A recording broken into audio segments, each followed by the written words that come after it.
What happens when a black lawyer faces a racist judge in Chicago? His bold stand sparks a courtroom showdown that leaves everyone stunned. Chicago, Illinois, June 2025.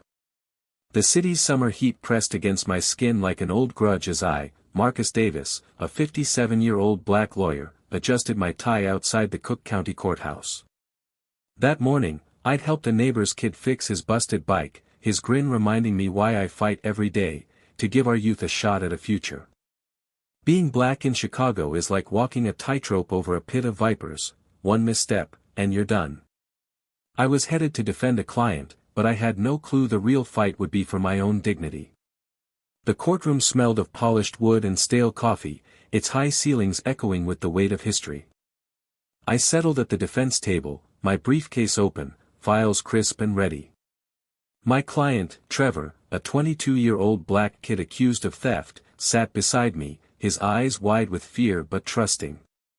He was innocent, caught in the wrong place at the wrong time, a story I'd heard too many times. I knew the evidence was on our side, but in this room, truth often took a back seat to prejudice. Judge William Crow, a white man in his 60s with silver hair and a scowl carved in stone, swept in, his black robe billowing like a storm cloud. His reputation for harsh sentences, especially for folks like Trevor, hung heavy. He glanced at me, his eyes narrowing with a look I've known since childhood, cold, dismissive, screaming, "You don't belong here." My gut twisted, but I flashed a smile, hiding the fire inside. I knew he was underestimating me. That was his first mistake. "Mr. Davis," Crow said, his voice dry as dust, "I trust you won't waste my time." The words dripped with contempt, like I was a rookie instead of a lawyer with 30 years under my belt. The gallery rustled, whispers slicing the air. I kept my cool, my voice steady. "Your Honor, I'm here to defend my client, not entertain you." A few spectators chuckled, but Crow's frown deepened, his fingers tapping the bench. I felt the heat rising in my chest. I came for justice, but I was about to get a war. This is just the opening shot. The battle's about to ignite. Don't miss what's next. I stood at the defense table, my files a shield, Trevor's hopeful eyes a weight on my soul. The courtroom was a stage, and I was the lead, but Judge Crow was directing a play where I wasn't supposed to win. His icy stare tracked my every move, like a hawk circling prey. Being black in Chicago means you're always on trial, not just for your actions but for your existence. Today, that trial started before I even spoke. I launched into my opening statement, laying out the facts. Trevor was walking home from work when police nabbed him, no evidence, just suspicion. "My client is innocent," I said, my voice firm, but inside, old wounds reopened. In '83, I was stopped for looking suspicious, walking home from the library, my book scattered on the pavement. I swallowed that humiliation, but now I was ready to fight. Crow cut me off, his voice sharp as a gavel. "Mr. Davis, stick to the facts. Your emotions are irrelevant." Emotions? My jaw clenched, rage bubbling like molten steel. He hadn't interrupted the white prosecutor, who'd rambled for 10 minutes about rising crime. I glanced at the gallery, an elderly black woman in the front row frowned, her hands gripping her purse. A young black man in a cap beside her shook his head, his eyes meeting mine, urging me on. "Facts, Your Honor," I said, my sarcasm thin but biting. "The fact is, there's no evidence against my client." I pressed on, but Crow interrupted again. "I don't need lectures, Mr. Davis." His tone was pure arrogance, like I was a janitor who'd wandered into his court. The gallery buzzed, whispers growing louder. My fists balled in my pockets, but I smiled, masking the storm. "Lectures? I'm just doing my job, Your Honor," I said, my irony slicing the air. The prosecutor, Wells, a white guy with slick back hair and a greasy smile, stood. "Your Honor, defense is clearly grandstanding," he said, his voice smooth as oil. Crow nodded, not even glancing my way. "Proceed, Mr. Wells." I knew then, this wasn't just about Trevor. It was about me, my skin, my nerve to stand tall. I knew he was underestimating me, and that was fuel for my fire. The sparks are flying, and it's about to get hotter. Stay tuned for the clash. The courtroom was a powder keg, every word a match, every glance a flint. I stood firm, my files clutched like a sword, Trevor's fear-filled eyes pushing me forward. Judge Crow loomed over us, his gavel a scepter of power, his scowl deepening with every second I refused to bend. Prosecutor Wells finished his spiel, painting Trevor as a menace, his words dripping with coded venom. The gallery stirred, tension thick as Chicago fog. I began cross-examining the prosecution's witness, a white cop who'd arrested Trevor. "Officer, you said my client looked suspicious," I said, my voice steady but sharp as a razor. "What exactly made him suspicious?" The cop shifted, his fingers fumbling with his belt. He was in a dark jacket, late at night," he mumbled. I raised an eyebrow, my smile cold. "A dark jacket in Chicago in October? That's a crime now." The elderly black woman in the front row let out a soft her eyes gleaming. The young black man in the cap nodded, his fist clenched in quiet support. Crow slammed his gavel, his voice booming. "Mr. Davis, enough theatrics." Theatrics? My blood roared, memories flooding back, my high school teacher calling me untrainable, the law firm partner who joked I got my job through quotas. This wasn't just a courtroom, it was every battle I'd fought for 57 years. Theatrics? I said, my sarcasm cutting like a blade. "I'm asking questions to find the truth, Your Honor.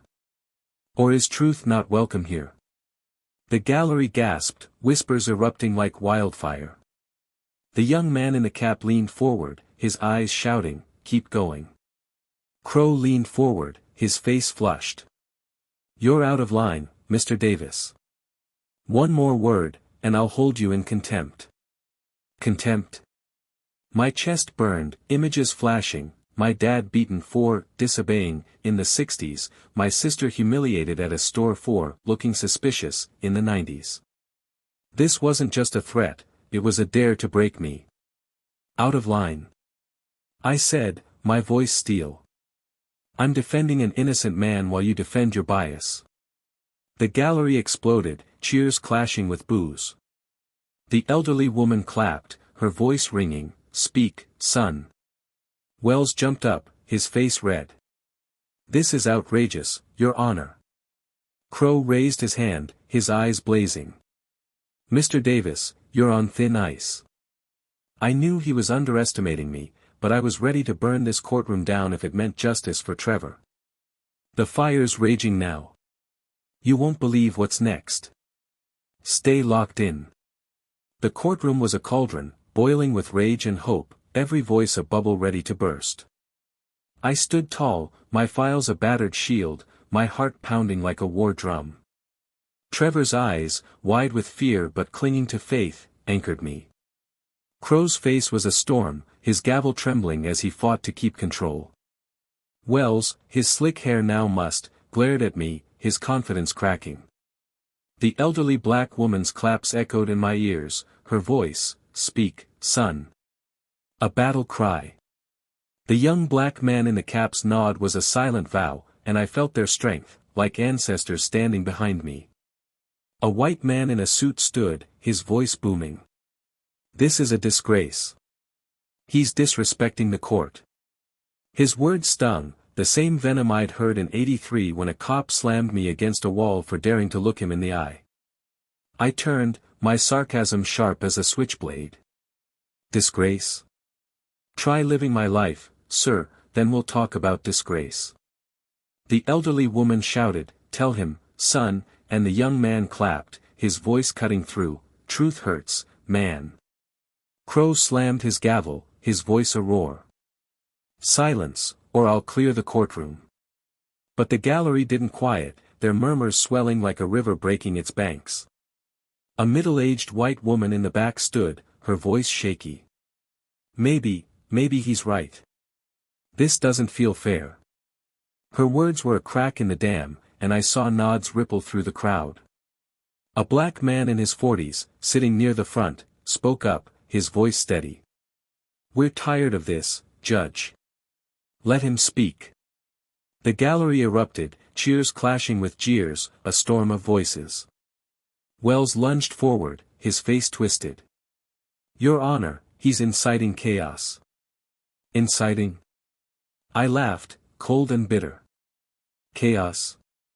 Mr. Wells, you incite injustice every time you point at an innocent black kid." The elderly woman clapped louder, her voice soaring, "That's my lawyer." The young man stood, his fist raised. "Keep going, man."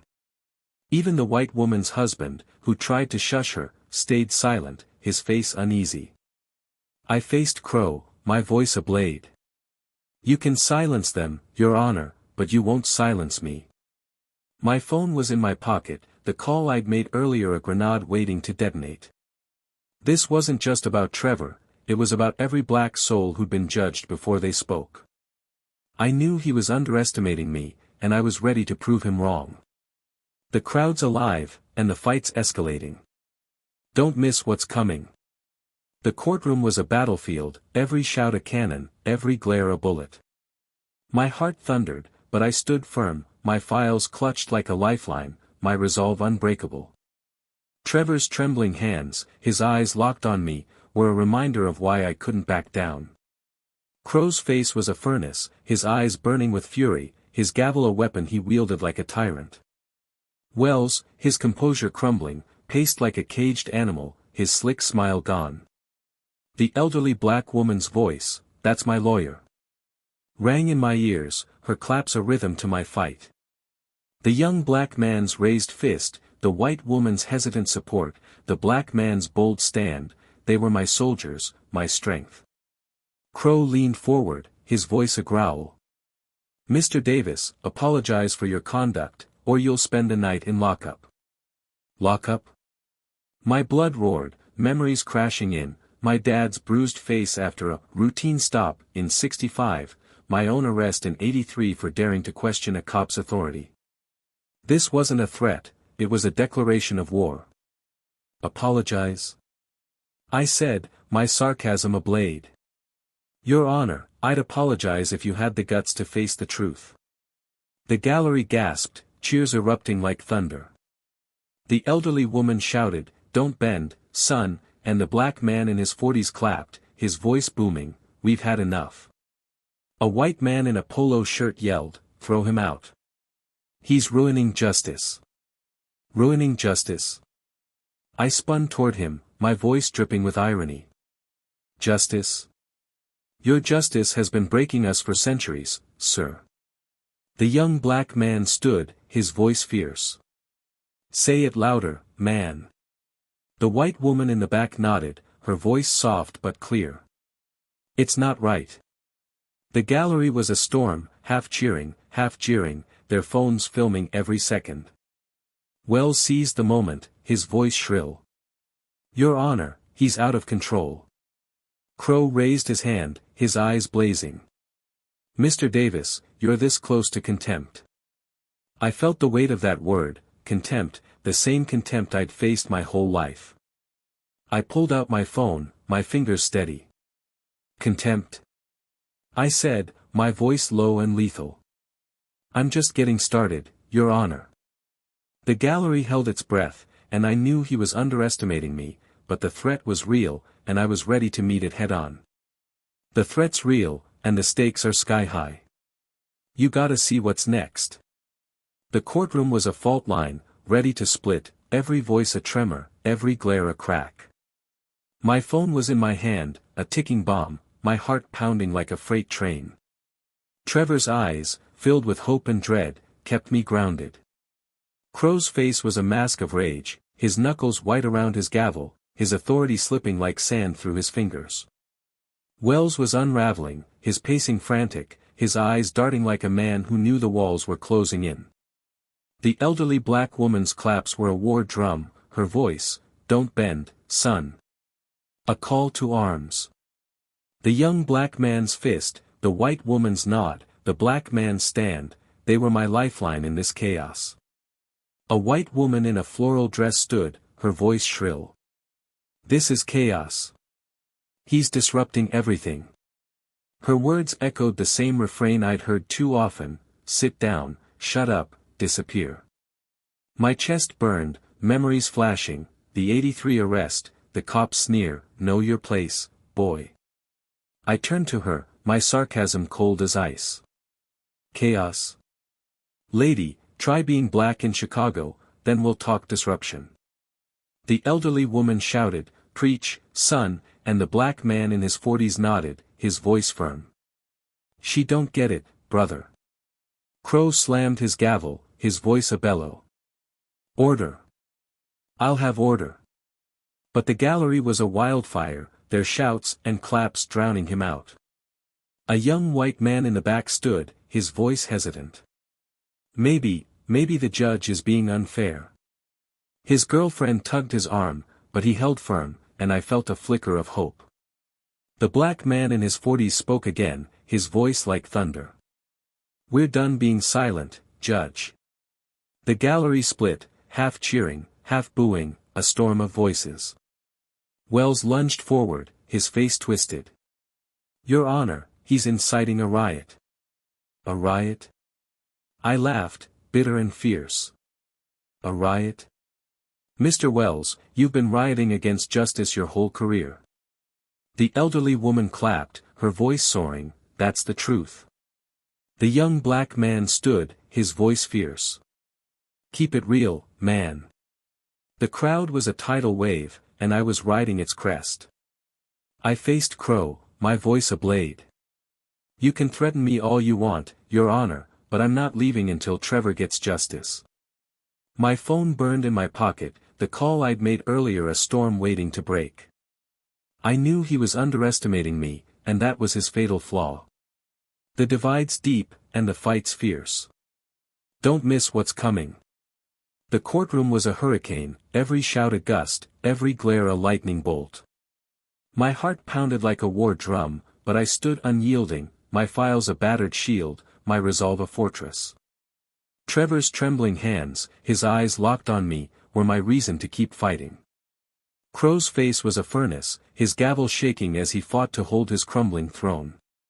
Wells was a wreck, his pacing desperate, his eyes wide with panic.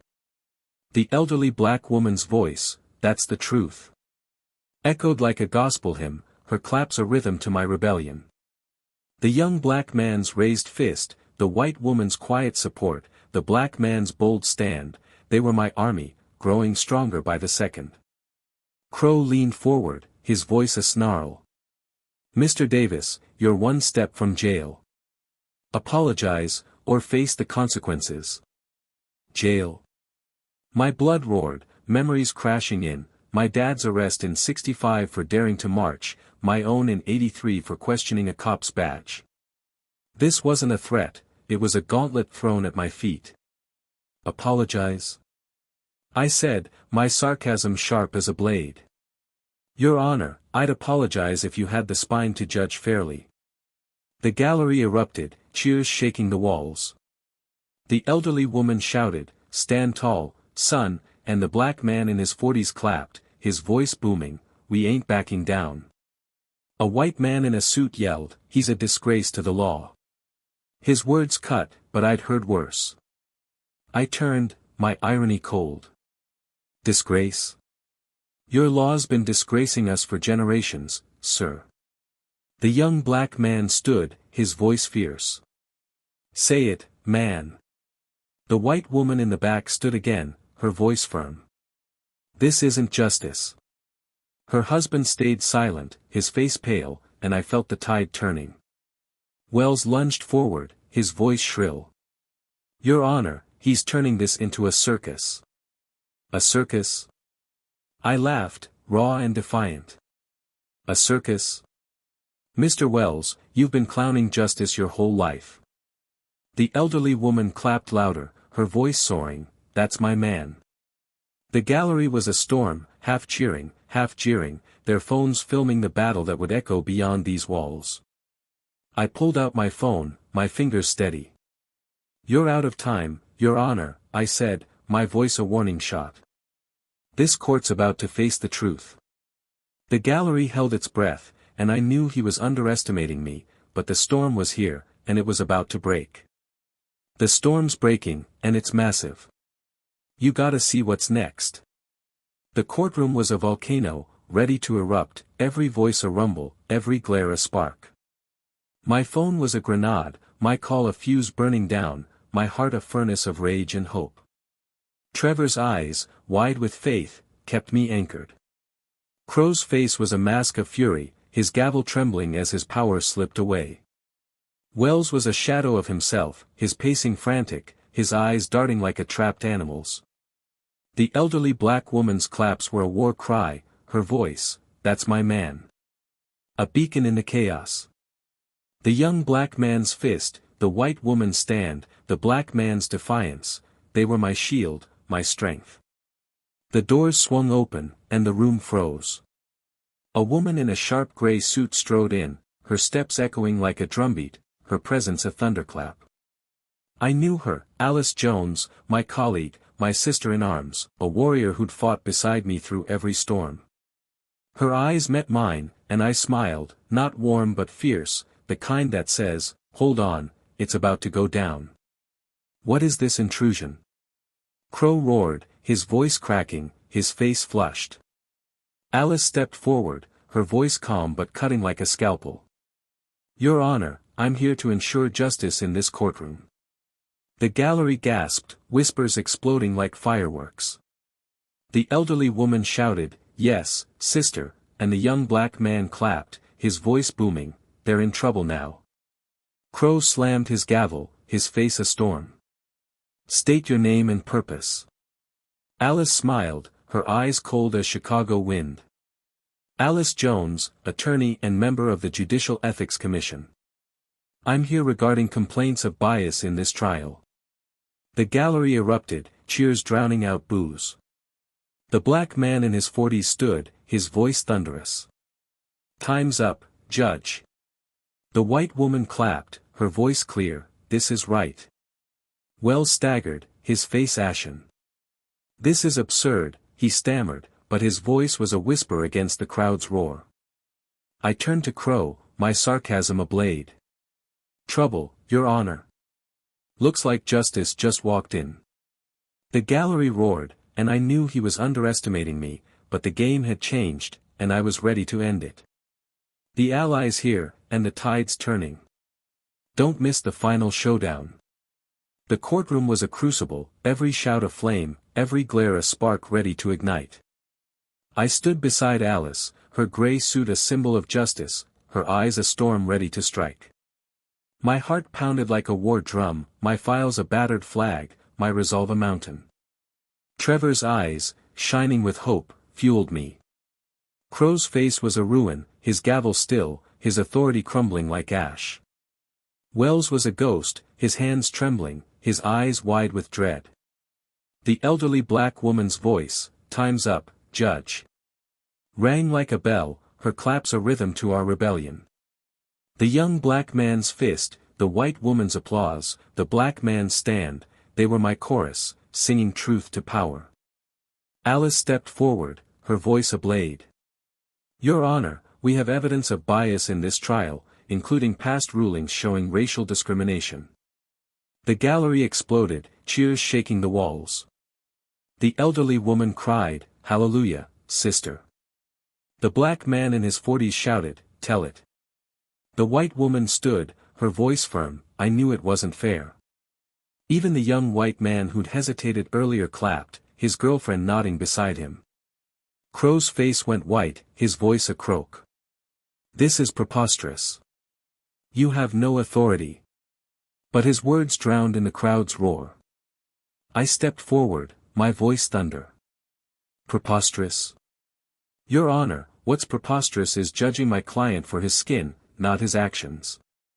Trevor gripped my arm, his eyes wet but strong, his nod a silent vow. I fought for him, for my dad, my sister, every black soul crushed by this system. Wells tried to speak, his voice weak.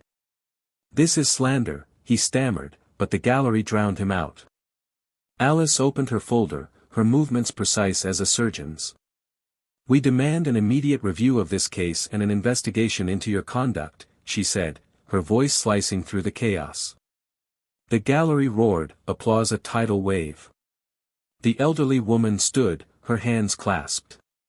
"Justice is coming." The young black man pumped his fist, shouting, "You did that." I faced Crow, my voice a blade. "You thought you could break us, Your Honor. You picked the wrong fight." The gallery was a hurricane, and I knew he was underestimating me, but the truth was out, and it was unstoppable. The truth's unleashed, and it's earth-shaking. The finale's here, don't blink.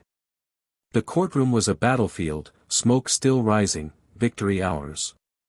I, Marcus Davis, stood beside Alice, my suit rumpled but my spirit soaring like a hawk over Chicago's skyline. Trevor's eyes, brimming with gratitude, were my reward.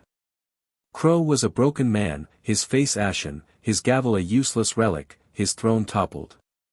Wells collapsed into his chair, his hands shaking, his eyes empty.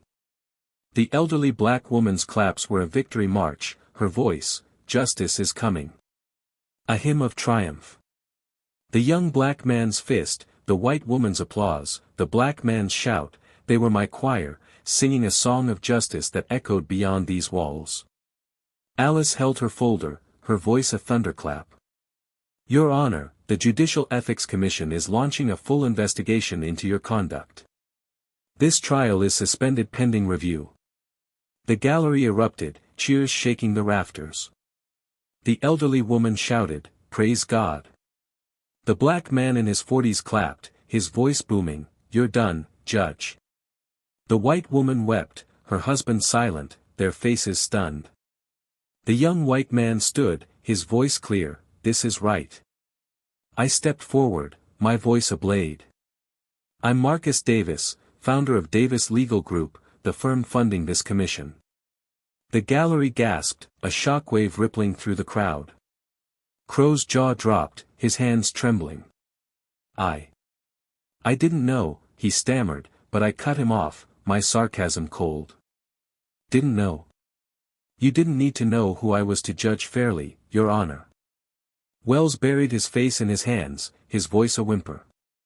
"This can't be," the gallery roared, applause a tidal wave. Trevor stood, his voice breaking. "Thank you, Mr. Davis." I gripped his shoulder, my heart full but heavy, for my dad, my sister, every black soul who'd faced this hate. The elderly woman approached, her hand on my arm.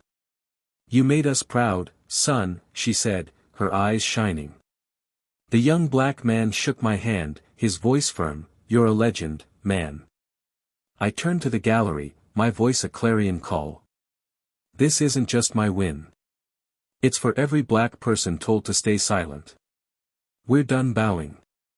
The gallery exploded, cheers and tears, a symphony of justice. I walked out, head high, knowing I'd left a mark Chicago would never forget. What's it like being black in your state or city? Share your story in the comments. Where are you from? The reckoning's here, and it's epic. Drop your thoughts below.